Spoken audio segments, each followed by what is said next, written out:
Assalamu alaikum and a hearty howdy from TCS Octara WebMall Plus and the Readers Club. तो हम लोग gentleman in Moscow कुछ segments में आपकी खिदमत में ला रहे हैं और आज का जो सेगमेंट है it is about a young 9-year old with straight blonde hair by the name of Nina Kulikova. And she is the daughter of a widowed Ukrainian bureaucrat who is visiting Moscow on a temporary assignment. So he hasn't taken on accommodation but has lodged his daughter and her governess in the Metropole Hotel. So they're there for many months. अच्छा governance जो है वो क्योंकि गांव की है, rural है, तो वो मॉस्को से काफ़ी डरी हुई है, तो वो नीना के ऊपर कर्फ्यू लगा देती है कि जो भी है होटल के अंदर ही रहना है और यहीं जो कुछ करना है तो वो करना है. तो Nina is also imprisoned in a sense and she definitely constitutes one of the leading protagonists, characters in the book, and comes across the Count in the piazza. Piazza is the grand dining room that is off the lobby and which is known officially as the Metropole but referred to affectionately by the Count as the Piazza.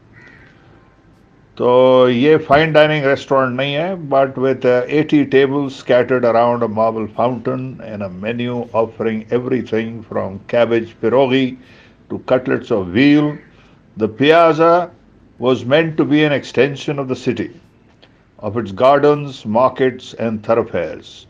It was a place where Russians cut from every cloth could come to linger over coffee, happen upon friends, stumble into arguments or drift into dalliances.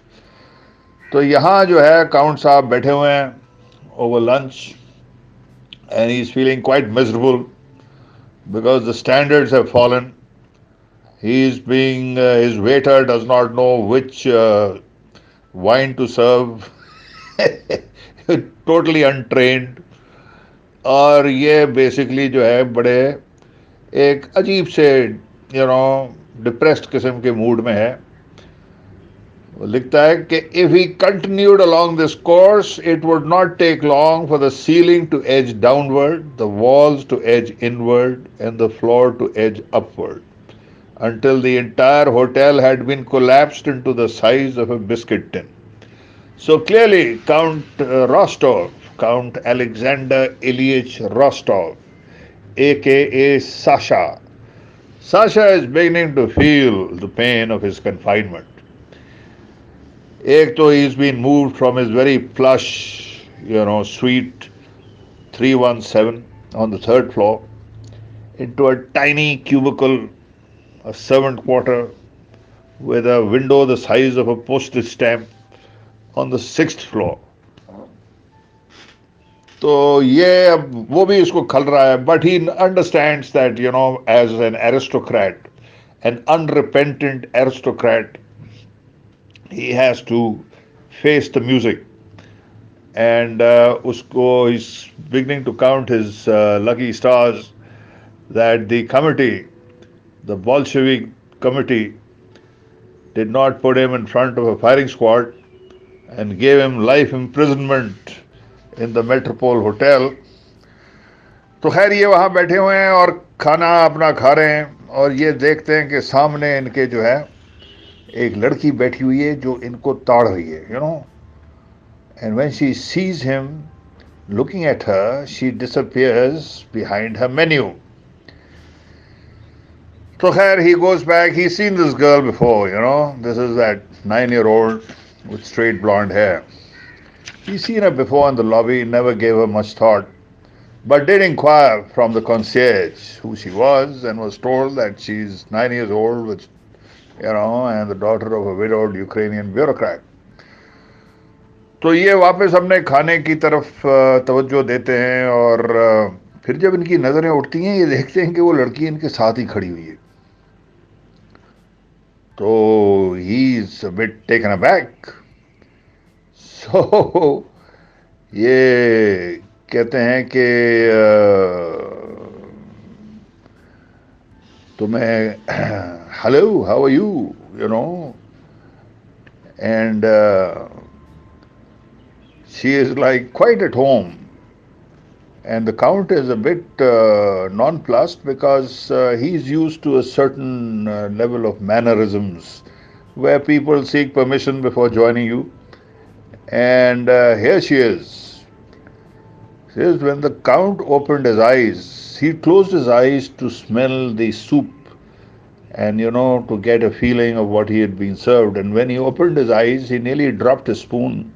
For standing at the edge of his table was the young girl with the penchant for yellow. Yeah, she's always dressed in yellow. Studying him with that unapologetic interest peculiar to children and dogs. Adding to the shock of her sudden appearance was the fact that her dress today was in the shade of a lemon. तो छूटते ही पूछती है से where did they go? He says, I beg your pardon, where did who go? She tilted her head to take a closer look at his face. Why, your moustaches!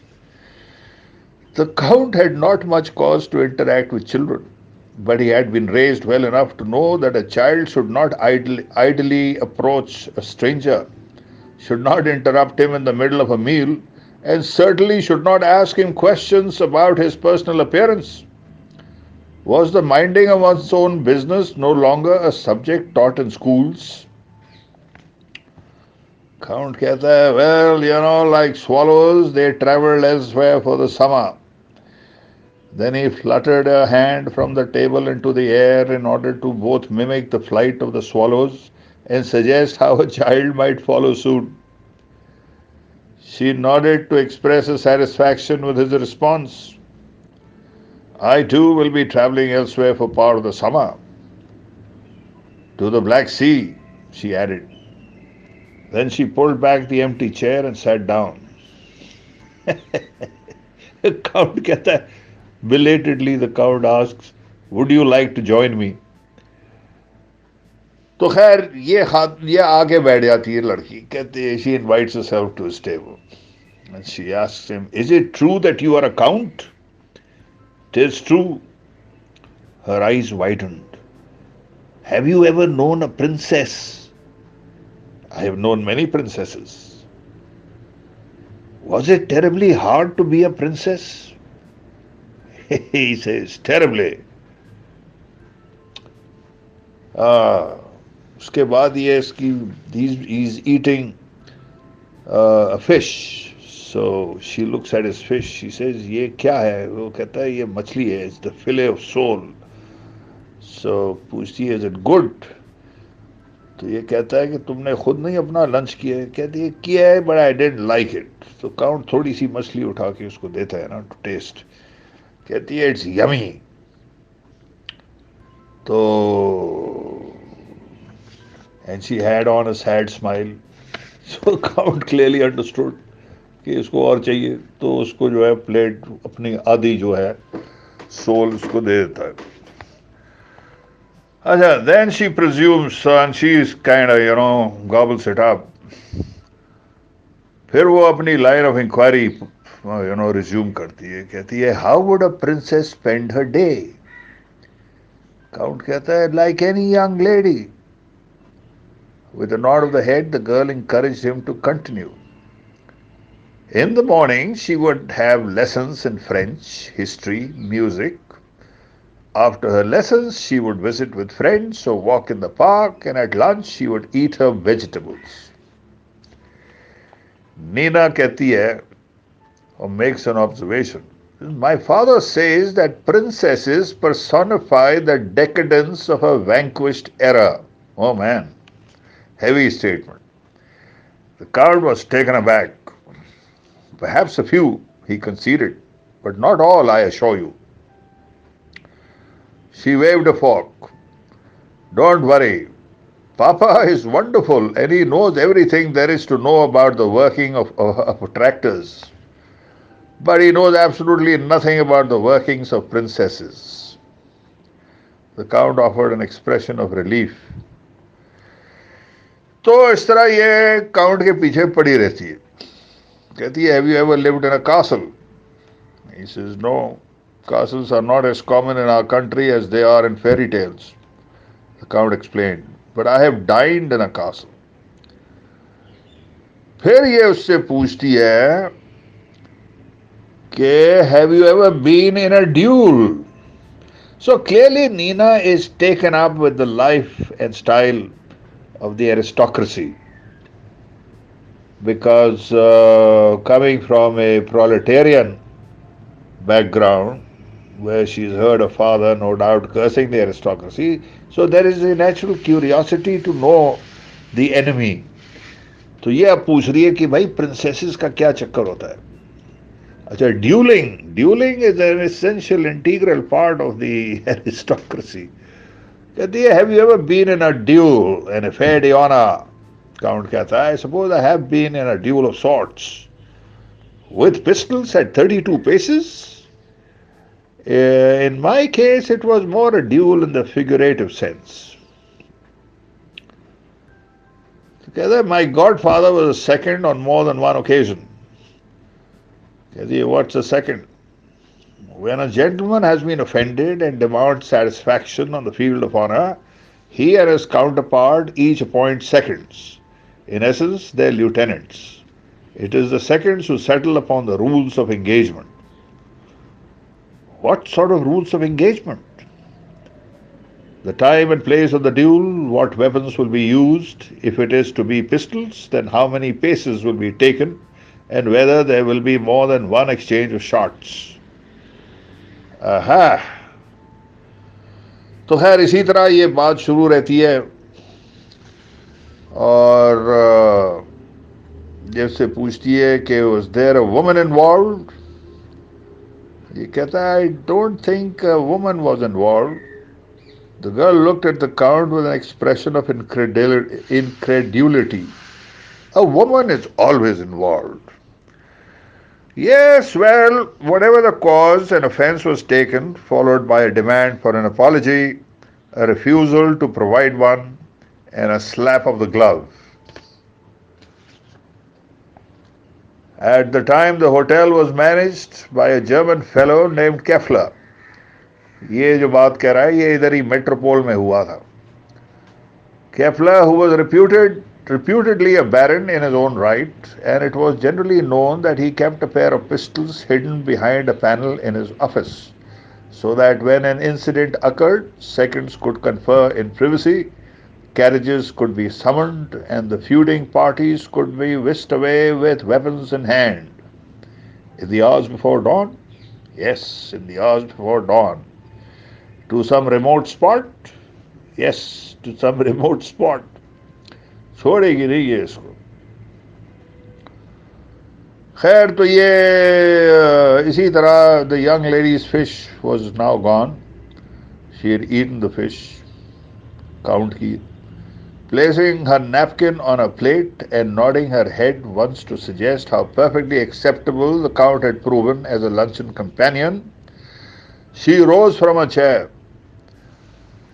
But before turning to go, she paused. I prefer you without your mustaches, she said. Their absence improves your countenance. This is a 9-year-old. Then she performed an off-kilter courtesy and disappeared behind the fountain. अब count साहब को इसने चाबी भर दी है ना, fair D honour, duelling के बारे में बात करके. तो काउंट साहब शाम को पहुंचते हैं शैलियपन बार में ना, to have his drink, and he has more than one and is quite groggy at the end of it. और वही ड्यूलिंग का इसके सर पे चढ़ा होता है. तो ये एड्रियस is the bar keeper.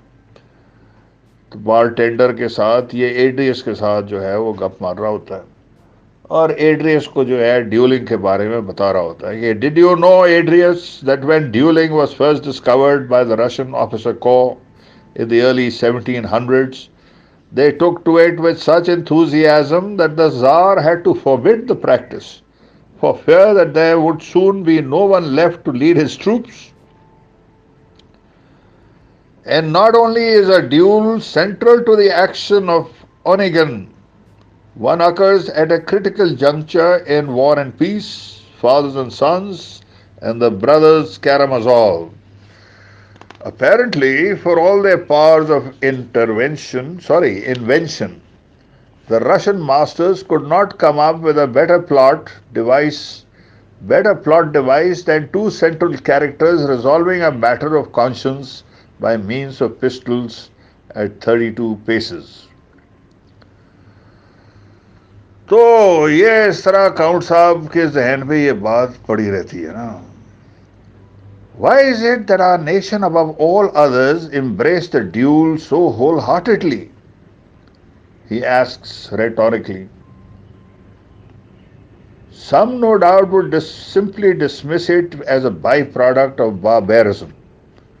Given Russia's long heartless winters, its familiarity with famine, its rough sense of justice and so on and so on, it was perfectly natural for its gentry to adopt an act of definitive violence as the means of resolving disputes. But in the Count's considered opinion, the reason that dueling prevailed among Russian gentlemen stemmed from nothing more than their passion for the glorious and grandiose, however.